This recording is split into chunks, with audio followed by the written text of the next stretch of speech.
नमस्कार, आप देख रहे हैं कशिश न्यूज और आपके साथ मैं हूं दीपक शर्मा। 2025 में 2020 वाला हाल ना हो, इसको लेकर लालू के लाल सतर्क हैं। सीएम वाली कुर्सी साफ नजर आए, लालटेन की लौ में सत्ता का गलियारा जगमगा उठे। तेजस्वी इसके लिए रास्ते की रुकावटों को दूर करने में पूरा दमखम लगा रहे हैं। 2020 में जो चूक हुई उसमें सुधार के लिए संघर्ष कर रहे हैं। पार्टी नेता मानते हैं कि बीते चुनाव में गिने चुने नाम मात्र के वोट से तेजस्वी सत्ता का सिरमौर बनने से रह गए। इस बार उसमें सुधार करने के लिए हर कोशिश की जा रही है। सत्ता की कुंजी बनने की क्षमता रखने वाले छोटे छोटे उन सभी समूहों को साधने की कोशिश की जा रही है जो बीजेपी, जेडीयू, लोजपा, रामविलास, हिंदुस्तानी आवाम मोर्चा के पारंपरिक वोटर माने जाते हैं, पर किन्हीं कारणों से सत्ता पक्ष से संतुष्ट नहीं हैं। इन जातीय समूहों की शिकायत सुनने, सीएम बनते ही शिकायतों को दूर करने का आश्वासन देते हुए तेजस्वी उनके लिए लुभावने वादे भी कर रहे हैं। अब सेंधमारी की कोशिश साफ दिख रही है। भुइयां, मुसहर, पासी, वैश्य समूह के कार्यक्रम के जरिए जातीय वोट बैंक को साधने की कोशिश नहीं तो और क्या हो रही है। ऐसे में सवाल तो उठता है कि एनडीए के वोट बैंक पर है आरजेडी की नजर, क्या एनडीए को है इसकी खबर? सवाल का जवाब लेंगे हम। हमारे साथ कुछ मेहमान जुड़े हुए हैं, उनसे आपका परिचय करा दें। जेडीयू की ओर से पार्टी का पक्ष रखने के लिए महेश दास जी हैं, बीजेपी की ओर से राहुल आनंद जी और आरजेडी की ओर से आरजू खान जी।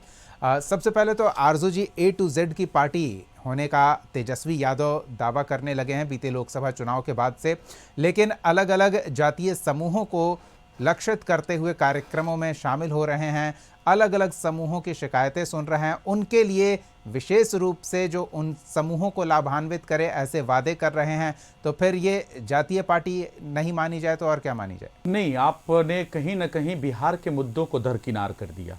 बात होनी चाहिए मुद्दों की, और हम मुद्दे से किसी भी सत्ता पक्ष को डाइवर्ट होने नहीं देंगे।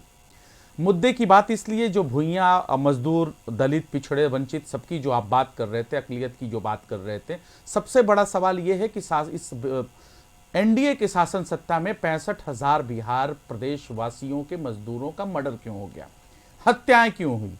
सवाल यह है कि 18 से 20 साल के आपके शासन सत्ता में 25,000 महिलाओं के साथ बलात्कार क्यों हुए? और सबसे बड़ा सवाल यह है कि 3 करोड़ से ज्यादा, 3 करोड़ मैं इसलिए कह रहा हूं, जो भारत सरकार का डेटा है, जिसमें ई श्रम पे लोग लिखते हैं कि इतने लोग माइग्रेंट हो रहे हैं, अगर इसको दूसरे तरीके से देखा जाए तो लगभग 5 करोड़ के करीब जो श्रमिक है, जो मजदूर है, बिहार से वो पलायन करता है। तो सबसे बड़ा ये सवाल है, हम बिहार की बात करते हैं, जो शिक्षा है, जो शिक्षा दर है पूरे देश में, अगर सबसे ज्यादा लिटरेसी अगर कहीं की खराब है, साक्षरता दर अगर खराब है, तो वो बिहार प्रदेश की है। तो हम मुद्दे की बात करते हैं। सबसे ज्यादा अगर नेशनल हेल्थ सर्वे की रिपोर्ट देख ले तो पूरे देश में पहला ऐसा राज्य है जो बिहार प्रदेश है, जहां की महिलाएं सबसे ज्यादा खून की कमी से ग्रसित हैं, एनेमिक हैं। सबसे ज्यादा अंडरवेट अगर कहीं बिहार पर बच्चा पैदा होता है तो वो सिर्फ बिहार राज्य है। तो ये सारी समस्याओं पे हम बात कर रहे हैं कि यहां का इतना बड़ा माइग्रेंट लेबर, उसके अलावा आपने किया क्या? हम उनके, और आप कहते हैं भुइयां, मुसहर, पासी, सबकी बात करते हैं। सवाल शासन सत्ता से यह है कि 3,85,000 जो SC ST वर्ग के जो बच्चे डिलीवरी बॉय बन गए हैं आपके शासन सत्ता में, और वो जेल की सलाखों के पीछे हैं। हम उन बिहारियों की बात कर रहे हैं, हम बिहार की बात कर रहे हैं। ये शराब डिलीवरी बॉय की बात आप कर रहे हैं। मैं समझा कि वो जो सोशल मतलब ऐप के माध्यम से फूड डिलीवरी कर रहे हैं उनकी बात आप कर रहे हैं। नहीं, मैं शराब की नहीं, आपने कहा कि जेल में है तब समझ गए बात। जी, ये शराब थोड़ी स्पष्टता होनी चाहिए। जी, शराब के उसमें डिलीवरी बॉय बन चुके हैं ये, जबकि बिहार प्रदेश में शराब बंद है। शराब बंद है। 3,85,000 जो लड़के हैं, जो युवा है, रोजगार ढूंढने में वो डिलीवरी बॉय बन जाता है, शराब बेचने पे, डिलीवरी करने पे वो आमादा हो जाता है। ये सरकार का फेल्यूर है। इसलिए हम सब की बात करते हैं, उस पंक्ति की बात करते हैं जो कतार में सबसे पीछे खड़ा है। चलिए ठीक है, हम आपके पास फिर आएंगे और उन सब बातों को सुनेंगे, तो ये अलग चीज है। चलिए हम अपने और मेहमानों के पास चलते हैं। राहुल जी, सुना आपने आरजू खान जी को। हमने जो सवाल किया उससे इतर ये हमें मुद्दे पर लेकर आए हैं। हमारा शुरुआती सवाल यही था कि आरजेडी की नज़र है एनडीए के वोट बैंक को, क्या एनडीए को खबर है? शायद एनडीए को खबर ना लगे, इसलिए डिबेट में हमने जब सवाल पूछा तो मुद्दे इनके सामने आए, लेकिन कार्यक्रम क्या हो रहा है इसके बैनर पोस्टर राजधानी की सड़कों पर लोग भी देख रहे हैं। आपको नजर आ रहा है वो? दीपक भाई, सबसे बड़ी बात यह है कि जो आरजू भाई जिस बातों को कह रहे थे तो कि हिंदी फिल्म का एक गाना था, पन्ना की तमन्ना है हीरा मुझे मिल जाए, और ये जो पन्ना जो हीरा की जो तमन्ना कर कर जो चीज़ों को कर रहा है और बार बार बड़े बड़े मंचों से इस बात को कहा जा रहा है कि मेरी सरकार आई तो हम शराबबंदी खोल देंगे, मेरी सरकार आई तो हम ये कर देंगे। देखिए क्या है ना कि जो ये शासन की व्यवस्था की जो बातें कर रहे हैं, जो ये आंकड़े की जो बातें कर रहे हैं, ये बिल्कुल भूल जाते हैं ये निश्चित रूप से कि जो देने वाला होता है, जो करने वाला होता है, उसके साथ इन तरह की बातों को कर कर ये सवाल पूछकर उनसे जवाब मांगना चाहिए, और हम तैयार भी हैं।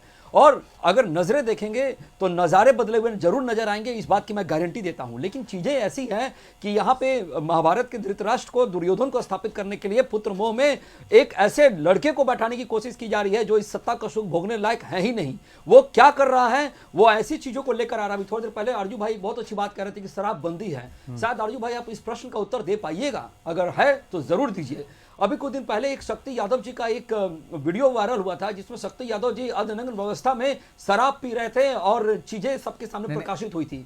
तो आप बताइए कि इस तरह की चीजें अगर आपके पार्टी के लोग कर रहे हैं तो प्रत्यक्ष को प्रमाण की क्या आवश्यकता है? जो आप महिलाओं की बात कर रहे हैं, राहुल जी आप ये मान रहे हैं ना कि बिहार में शराब मिल रहा है तब कोई व्यक्ति शराब पीते हुए वीडियो में नजर आ रहा है? दीपक भाई, ये मैं नहीं, ये नहीं तो फिर इस तरह के व्यक्तिगत एक व्यक्ति विशेष को लेकर पूरे मुद्दे को हम दूसरी तरफ डाइवर्ट ना करें तो बेहतर है।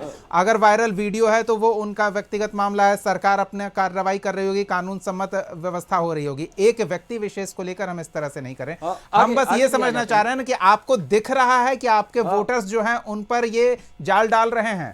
जी, आपको एक चीज और बता दें दीपक भाई कि जो आप शराबबंदी की जो बातें कर रहे थे, और कभी भी कोई भी कानून बनता है तो कुछ ना कुछ इसमें लूप होल निश्चय हो जाता है, चाहे वो दहेज प्रथा की बात कर लीजिए या वक्फ बोर्ड की बात कर लीजिए, अन्य चीजों की बात कर लीजिए। लेकिन इस पर ध्यान ये देने वाली बात है कि सरकार कितने तत्परता से उसके ऊपर कार्रवाई करती है। अगर आपने किसी का मर्डर भी कर दिया तो ये पता है कि मुझे सलाखों के पीछे जाना, मैं एक जुर्म कर रहा हूं, तो जुर्म की कोई पटकथा लिखने के लिए उसको दिमाग की आवश्यकता नहीं होती है, उनको करना है तो वो करना है। अगर यही हो जाता तो सारे लोग सुधर जाते, और जो अपराध की जो डाटा ये दे रहे हैं ये शायद आज ये प्रस्तुत नहीं कर पाते हैं। चलिए, अपराध का डेटा बात हम उस पर करेंगे। राहुल जी, हम जरा महेश जी की प्रतिक्रिया ले लें।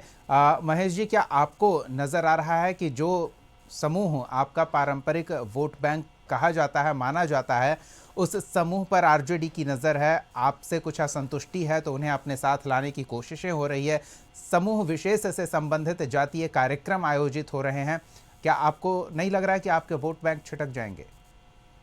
देखिए दीपक जी, सबसे पहले तो नीतीश कुमार जी ने जो बिहार में सुशासन मॉडल स्थापित किया है और बिहार में जो विकास किया है और बिहार की जो तस्वीर बदली है, उसमें कहीं भी जो मुद्दे की बात कर रहे हैं उनका भी शासन सत्ता था तो वो क्या करते थे वो पूरा बिहार अवगत है।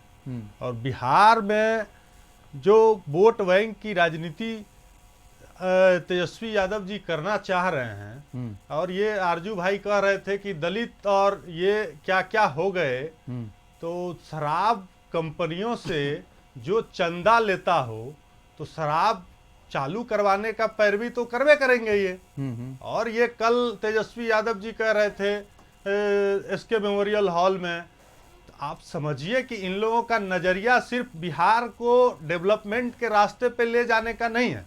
इन लोगों का नजरिया सिर्फ ये है कि बस मुख्यमंत्री कैसे बन जाया जाए, उप मुख्यमंत्री कैसे बन जाया जाए, बस यही इन लोगों का एजेंडा रह गया है। इसलिए बिहार की जनता तय कर चुकी है, और ये कहीं भी वोट बैंक की कहीं भी ये हम लोगों का सेंधमारी नहीं कर पाएंगे। आपको बाय इलेक्शन पता होगा दीपक जी, जब 4 जगह बिहार विधानसभा का बाय इलेक्शन हो रहा था तो तेजस्वी यादव जी कहे थे कि ये सेमीफाइनल है, तो ये तो सेमीफाइनल में भी कहानी खत्म इनका हो चुका है। नहीं, सेमीफाइनल में महेश जी आप सिर्फ हार जीत ना देखें, हार जीत का अंतर भी देखें, और 2020 में सत्ता का सिरमौर होने से जो अंतर था ना, वो नाम मात्र का अंतर था, तो अगर उसे नजरअंदाज करेंगे तो नुकसान हो सकता है। अपराध की ये बात कर रहे थे, ये किसी से छुपा है क्या कि 2005 की स्थिति सीएम हाउस से सत्ता संरक्षित अपराध होता था, ये हम नहीं कह रहे हैं, ये लालू यादव जी के जो साले साहब हैं सुभाष यादव जी, वो खुद ऑन रिकॉर्ड बोले उनके हैं जो और आप दूसरे ही लोगों साले ने साहब चलाया है वो था। भी ऑन रिकॉर्ड ये इसलिए कह कर गए कि बेचारे इन की लोगों को नाराजगी है, कहिए, उसके वजह से आराम ये बोल गया। जनता इन लोगों को ठंडे बस्ते में डाल चुकी है और हम लोग 2025 में पूरे एनडीए एकजुट होकर आदरणीय नीतीश कुमार जी के नेतृत्व में चुनाव लड़ेंगे और हम लोगों का जो लक्ष्य है 2025 225 फिर से नीतीश। चलिए ठीक है, 2025 से 225 फिर से नीतीश हैं और जानने की कोशिश करते हैं कि जो माई समीकरण के लिए सियासी रणनीति के साधक रहे हैं वो A to Z की बात करते हैं, लेकिन जब हम उनसे A to Z की राजनीति से जुड़ा सवाल पूछते हैं तो वो मुद्दे पर आ जाते हैं। क्या ये A to Z सियासी मुद्दा नहीं है? आरजू जी, हम पूरे बिहार वासियों के साथ A to Z की बात करते हैं। मुद्दा बिहार का होना चाहिए, न कि व्यक्ति विशेष का होना चाहिए। मुद्दा हमारे लिए बिहार है, बिहार की आवाम है, बिहारी है। देखिए इन सारे बातों में किस तरीके से आपने देखा, दोनों जो मेरे सत्ता पक्ष के जो प्रवक्ता हैं, मेरे सवाल को इन्होंने टाल दिया। इन्होंने कोई बेरोजगारी पे बात नहीं की। आपने भी बहुत ही खूबसूरती से मेरा सवाल भी टाल दिया। मैं फिर कह रहा हूं कि सबसे पहले हमारे लिए बिहारी प्राथमिकता है, बिहार प्राथमिकता है और जाहिर सी बात है जितने लोग हैं A to Z में वो सारे लोग हमारे लिए प्राथमिकता। लेकिन हर जातीय समूह का अलग अलग कार्यक्रम आयोजित किया जाना ये दर्शा रहा है ना कि आप बूंद बूंद करके अपना घड़ा भरने की कोशिश कर रहे हैं। दीपक जी यहाँ हमने पहले ही कहा था, फर्स्ट ही राउंड में मैंने कहा था कि जो लाइन में, जो कतार में जो पीछे एकदम छूट गए हैं उनको मुख्य धारा में लेके आने की हमारी कोशिश है और हम वही कर रहे हैं। और हमको इस लेवल पे जिस तरीके से भी पहचान करने की कोशिश हुई हम करेंगे। लेकिन मेरे भाइयों ने क्या कहा अपने डिबेट में, मेरे मित्र राहुल जी ने कहा कि ये शराबबंदी को ये खोल देना चाहते हैं। कम से कम अतीत में जाइए और जाके याद करिए कि बिहार में महागठबंधन की शराब में शराबबंदी लागू हुई थी और हम ये नहीं चाहते हैं कि शराबबंदी खुल जाए, बल्कि ये चाहते हैं कि पूर्ण तरीके से शराबबंदी लागू हो जाए, जो कि नहीं हो पा रही है। इन्होंने कहा इन्होंने ये कहना भूल गए, ये 2005 से लेके 1990 से लेके 2005 का जेडीयू के प्रवक्ता ने हमको आईना दिखाया, लेकिन वो ये कहना भूल गए कि नेशनल क्राइम रिपोर्ट ब्यूरो की एजेंसी पे हम बात कर रहे हैं, जो कहता है कि 200 से 300% के बीच में अपराध बढ़ चुके हैं, भ्रष्टाचार बढ़ चुके हैं। तो हम डेटाबेस बात रखना चाहते हैं, बिहारी अस्मिता के लिए, बिहारियों के लिए हम बात रखना चाहते हैं। और अगर आप कहते हैं कि नहीं हम कोई डेटा नहीं मानते हैं तो ये अलग चीज है। नहीं, आरजू जी ये हम नहीं कहते या वो नहीं कहते, ये पुलिस कप्तान, बिहार के पुलिस कप्तान आकर कह चुके हैं कि तेजस्वी यादव सोशल मीडिया पर जितने डेटा डाल रहे हैं वो पुष्ट नहीं है, अपुष्ट सूचनाओं के आधार पर वो डेटा पोस्ट कर रहे हैं। ये जरूर है कि कुछ मामले सही हैं और उन मामलों पर कार्रवाई हुई है, इसकी भी सूचना वो सार्वजनिक रूप से दे हमको चुके हैं। पता है कि संस्थागत जो भ्रष्टाचार है ना इस तरीके से बड़ा है कि अगर एक पंचायत लेवल के अगर ब्लॉक में अगर आप जाना चाहते हैं, कोई काम करवाना चाहते हैं तो वहां 10,000 रुपए आपको देना पड़ता है। अगर आप आधार कार्ड बनवाना जाना चाहते हैं तो वहां भी 1,000 रुपए देने पड़ते हैं। ये इनका संस्थागत जो है भ्रष्टाचार है और जो सेवानिवृत्त जो लोग हैं ना वही लोग सरकार को चला रहे हैं। तो जाहिर सी बात है वो बयानबाजी कुछ भी देंगे, लेकिन मुद्दा क्या होना चाहिए हमारा? बिहार, पलायन, बेरोजगारी, गरीबी, इस पे हम क्यों नहीं बात करते हैं? हम बात करना चाहते हैं उस पे, ये बात करें, हमको आईना ना दिखाएं। और अगर पढ़ना है तो भारत सरकार में आप 11 साल से शासन सत्ता में है, एक एक रिपोर्ट पढ़ लीजिए, एनसीआरबी आपको प्रति व्यक्ति के बारे में पता कर लीजिए। निवेश नहीं है, प्रति व्यक्ति निवेश कौन करता है? जो कि केंद्र में बैठी हुई जो सरकार है वही निवेश करती है। लेकिन निवेश के नाम पे क्या है? बिहार प्रदेश में निवेश ही नहीं कर रही है केंद्र सरकार। सारा निवेश कहां? गुजरात। सारा निवेश कहां? आंध्र। जब ये निवेश नहीं हो रहा है तो स्वाभाविक तौर पर मतदाता समूह में नाराजगी होगी और उस नाराजगी का फायदा विपक्ष उठा सकता है। राहुल जी, क्या वाकई आरजू जी जो आरोप लगा रहे हैं उनमें कुछ सत्यता है? क्या पार्टी को इस बात का भान है कि अगर समूह विषय से नाराज हो जाएगा तो इसका फायदा विपक्ष उठाएगा?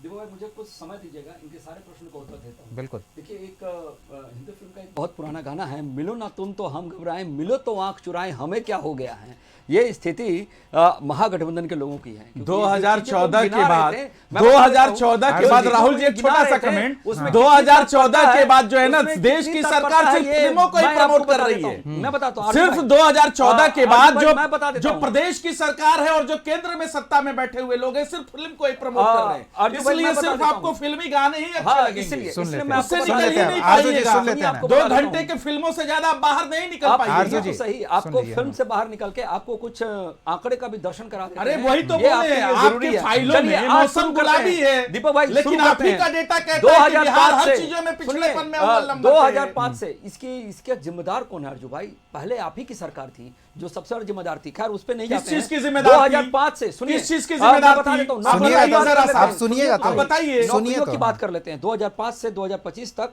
जो नौकरियां दी गई, उसमें लगभग 8 लाख युवाओं को नौकरी दी गई। मैं बोलता चलता हूं, प्रत्यक्ष को प्रमाण की आवश्यकता नहीं, आप देख लीजिए। किसके शासन सत्ता में दिया गया? तो सही, अभी आप आए कहां? अरे साहब, आप आए कहां? वही तो सवाल है। 4 लाख 20 सालों से 2020 के बाद दी गई है। अभी सुनिए, महागठबंधन की सरकार में 12 लाख लोगों को नौकरी दी गई थी, 3.5 लाख पाइपलाइन में गई है, और आते हैं, उसी को देख के आप भाईवारी ले रहे हैं। 20 साल के शासन सत्ता में आपने क्यों नहीं ऐसा इतिहास बनाया? ये आरजेडी यही का तो मैं स्वभाव बोल है। रहा हूं राहुल जी। राहुल जी भाई सुनिए मेरी बात सुनिए। आरजेडी 20 सालों में अर्जुन भाई मेरी बात तो सुनिए, मेरी उसी बात को तो बोल सुनिए। रहा हूं। अर्जुन जी, एक ही चीज दोहराने से मतलब नहीं, आप जब तक बातें रख रहे थे सुनने देंगे। आप फिल्मों की बात करिएगा, वास्तविकता से दूर रखिएगा, इतना तो हम बोल कैसे कर सुनेंगे? मेरे आंकड़ों को आप दबा रहे हैं। राहुल जी, मैं आंकड़े नहीं दबा रहा हूं, मैं भारत, यही बात है, मैं यही भारत बात सरकार के आंकड़े रख रहा हूं। मैं बिल्कुल कहिए तो 8-10 और मैं रख दूं एजेंसियों के। पहले इनकी बात तो सुन आपके लेते हैं ना, बातों से आरजू जी, इनकी बात सुन कितना लेते सहमत हैं। है, ये आने वाला वक्त बताएगा। और जो आंकड़े मैं लेकर बैठा हूं आपके सामने, जो आप बातें कर रहे थे ना, आप जातीय जनगणना की बातें कर रहे थे, आप शराबबंदी की बातें कर रहे थे, और मैं आपको बता दूं, उन सब में भारतीय जनता पार्टी यानी एनडीए की भी पहले से भागीदारी रही थी। अब जहां तक नौकरियों का सवाल उठता है, सामान्य वर्ग को 6.41 लाख, पिछड़ा वर्ग को 6.21 लाख, अनुसूचित जाति को 2.91 लाख और अनुसूचित जनजाति को 30,164। यही नहीं, आपको और बता दूं, जो आप उद्योग की बातें कर रहे थे, 2005 से 24 तक 10,000 नए उद्योग पंजीकृत हुए थे। 2020 से 2024 तक 3500 नए उद्योग लगे। आगे सुनिए, फूड प्रोसेसिंग की बात कीजिए, इलेक्ट्रॉनिक और मैन्युफैक्चरिंग उद्योग की बात कीजिए, टेक्सटाइल और चमड़ा उद्योग की बातें करिए बिहार में, और जहां जहां कंपनियां लगी हैं उसकी बातें कीजिए। एमएसएमई में 8,000 प्लस का रजिस्ट्रेशन हुआ है। यही नहीं, स्टार्टअप 2017 के बाद 1,000 प्लस स्टार्टअप बने हैं। प्रत्यक्ष रूप से दिया गया है। इतनी सारी चीजें हैं भैया। आपको एक चीज बता दें, 2005 के पहले जो बिहार की स्थिति थी, आपने शर्मा दिया था। उस चीज को अगर किसी ने जीवित किया, ये बात मैं बिल्कुल मानता हूं कि अभी और विकास की आवश्यकता है, लेकिन जो विकास कर दिया गया है, क्या इससे जाइएगा राज्य की जनता संतुष्ट नहीं है? अगर नहीं है तो वो नकारेगी। जिम्मेदारी आपकी है। अगर है आप बताइए। ये अच्छी बात है, ये अच्छी बात है। आरजू जी ठीक है, एक सेकंड। राहुल जी कम से कम, नहीं आरजू जी, राहुल जी कम से कम ये मान रहे हैं कि अगर जनता असंतुष्ट है तो वो भी हमें बताएगी, और संतुष्ट है तो वो भी अपने वोट के जरिए हमें बताएगी। आएंगे आपके पास, महेश जी के पास एक बार चल लेते हैं। छोटा सा कमेंट सुन जल्दी लीजिए, से, छोटा सा कमेंट सुन लीजिए जल्दी से। इन्होंने एमएसएमई की बात की, आप गलत डेटा देते हैं। एमएसएमई की रिपोर्ट भी तो बताइए। 2022 से लेकर 2024 तक 33,000 लोग एग्जिट कर चुके हैं उससे। इसलिए एग्जिट कर चुके हैं क्योंकि भारत सरकार उनको पैसे नहीं देती है। आपको यह भी पूरी चीज जानकारी देनी चाहिए। और निवेश की जो बात किया, एक भी चीज केंद्र सरकार ने निवेश के नाम पे राशि नहीं दी है बिहार को। और आप बात मतलब झूठा कब तक प्रोपगंडा फैलाते रहिएगा? आप कब तक प्रोपगंडा फैलाइएगा? यही मामला है, निवेश के यही सवाल है। और एक चीज और बता दीजिए कि बिहार, अगर आपने इतना किया है, भारत सरकार का डेटा, बिहार सरकार का डेटा बताता है किसी एक चीज में नंबर 1 क्यों नहीं है? हर चीजों में पिछड़ेपन पे बिहार राज्य अव्वल नंबर पे है। हर चीजों में कोई एक चीज जान लेते हैं, जवाब ले लेते हैं। मैं टीवी पे ठीक है, जवाब ले लेते हैं। एक चीजों में बताया कि बिहार जिसमें नंबर 1 है और राज्यों से अब राहुल जी सुनिए, बता जल्दी से। मैं राज्यों की तुलना नहीं करता, मैं अपने राज्य के बारे में बता रहा हूं। सुनिए, आपका जब प्लान एक्सपेंडिचर था वो 6,000 करोड़ का था, हमारे टाइम में 3 लाख से ऊपर का है। पहली बात। दूसरी बात, आपकी जब शासन व्यवस्था थी तो 6,000 प्रति व्यक्ति आया था, आज 58,000 है। ये बात मैं मानता हूं कि राष्ट्र स्तर पर यह कम है। आगे बात कर लेते हैं। जब बिजली की बात हम करें तो आपके शासनकाल में 8 से 10 घंटा बिजली रहा करती थी, हमारे शासनकाल में 23 से 24 घंटे रिकॉर्ड है। यही नहीं, आगे बताता हूं, आपके शासनकाल में सड़कों की क्या व्यवस्था थी? हमारे शासनकाल में नहीं, नहीं, आरजू जी, अब रुक जाइए, किसकी बात राहुल कीजिए? जी, रुक जाइए। आपके शासनकाल में कितने एनएच थे, हमारे शासनकाल में कितने किलोमीटर जब NH हम होंगे? थे, इसकी ठीक है, बात कर नहीं, नहीं, लीजिए। आरजू जी नहीं, आरजू जी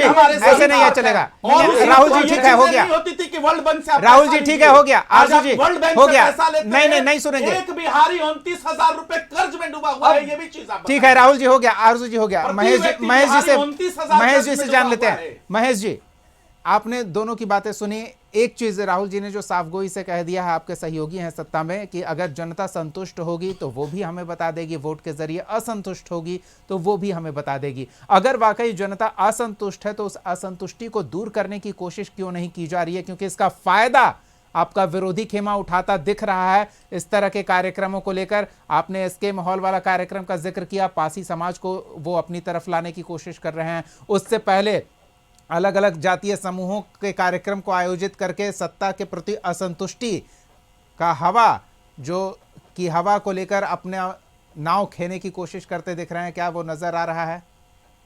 देखिए दीपक जी, पहले कह रहे थे कि बिहार की बात होना चाहिए, बिहार की बात बिल्कुल होनी चाहिए। इनके समय में बिहारी कहलाना अपमान होता था, अभी बिहारी कहलाना सम्मान होता है। तो ये बदलाव तो हुआ है।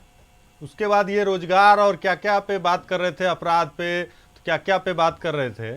तो रोजगार नीतीश कुमार जी दिए हैं कि तेजस्वी यादव जी दिए हैं? आप यही चीज डिप्टी सीएम जो दो यही तो, अरे भाई सम्राट चौधरी एक्सेप्ट किए हैं कि हम भी डिप्टी सीएम हैं, लेकिन क्या मेरा अधिकार है क्या? अगर नीतीश कुमार जी नहीं चाहेंगे तो क्या बिहार में रोजगार दिया जा सकता है क्या? डिप्टी सीएम का संवैधानिक पद नहीं है। डिप्टी सीएम संवैधानिक पद होता है क्या? मिनिस्टर का कोई पद नहीं है। अरे भाई, आप यही दिक्कत है, आप सुनबे नहीं करिएगा। आप हर चीज में पहले से फेल्योर हैं। आपके नेता 4 साल से भ्रष्टाचार के आरोप में डूबे हुए हैं। आपके यहाँ रोजगार के नाम पे 43 बीघा जमीन पटना में लिखाया गया है। आप क्या बोलेंगे? आपके पास उपलब्धि है क्या? बहुत उपलब्धि है। आप दलितों का नरसंहार करवाए हैं, मुसलमानों का नरसंहार करवाए हैं, तो आपके पास उपलब्धि क्या है ये बताइए ना। मैं बताता हूं आपके समय में उपलब्धि नहीं है। बिहारी कहलाना मैं उपलब्धि बताता बिहार का रोड का व्यवस्था, आरजू जी एक सेकंड, रोड में गड्ढा था, पता नहीं चलता था। अभी नीतीश कुमार जी के सरकार में आप बिहार के किसी भी कोने से 5 घंटे में पट्टा पहुंच सकते हैं। ये बदलाव है। अभी इंजीनियरिंग, अरे सुनिए ना भाई, यही तो दिक्कत है। आरजू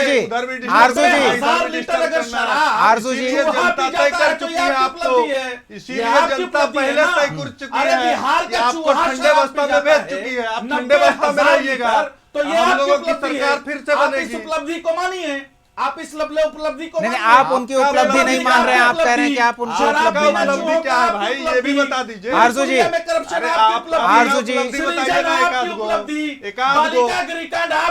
लालू यादव आरजू जी के आरोप में जेल में खटा है जी। आरजू जी ठीक है, हो गया। आरजू जी हो गया। बता दीजिए, आप बता दीजिए। देखिए, आप लोग आपस में ना उलझे तो बेहतर होगा। चलिए, आप लोग आपस में ना उलझे तो बेहतर होगा। नहीं नहीं, आपस में ना उलझे, आपस में ना उलझे। आरजू जी, आरजू जी एक सेकंड, रोजगार मिला है कि नहीं मिला है ये जनता तय करेगी। आप आराम से रहिए ना। 20 सालों में क्यों नहीं नहीं नहीं, आरजू जी, समझती है कि आप बिहार को क्या दीजिएगा, फिर से वही अपराध। आरजू जी, मैच कोई बैट्समैन या बॉलर नहीं जीताता। वही अपहरण हत्याकांड चलेगा। इसीलिए एनडीए की सरकार पहले से जनता, बिहार की जनता तय कर चुकी है। आपको हल्ला करने से कोई फायदा नहीं है। अरे 2015 में क्या थे आप भाई? एक बार थे, हमारे सिर्फ एक बार थे। हमारे नेता के कारण आपके नेता को रोजगार मिल जाता है और आप हमको सिखा रहे हैं और बिहार की जनता को नसीहत दे रहे हैं। आप क्या रोजगार दीजिए? लालू यादव जी बीमार है, कहिए जाके उनका सेवा करे कम से कम तेजस्वी यादव जी। जो आदमी चलिए, ठीक है, माई बहन योजना अलग अलग थेमों में, बिल्कुल बिल्कुल। महेश जी, अब कार्यक्रम खत्म हो रहा है, तब आप के सशक्तिकरण के लिए आप क्या किए बता दीजिएगा। 2 लाइन चलिए, ठीक है, वक्त अब नहीं रहा। आरजू जी, बहुत बहुत धन्यवाद, बहुत बहुत धन्यवाद। आरजू खान जी, राहुल आनंद जी और महेश जी, समय खत्म हो गया, समय खत्म हो गया।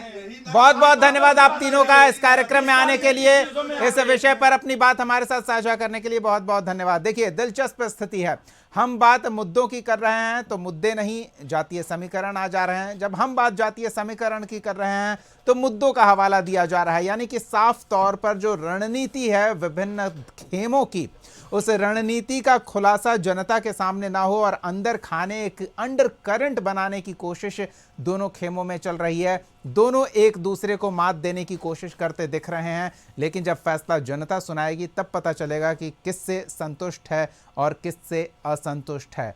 उससे जुड़ी हर जानकारी हम आपको पहले देते रहेंगे हमारे इस कार्यक्रम में। अगले एपिसोड में एक और सवाल के साथ फिर मौजूद रहेंगे। तब तक के लिए देखते रहिए कशिश न्यूज़।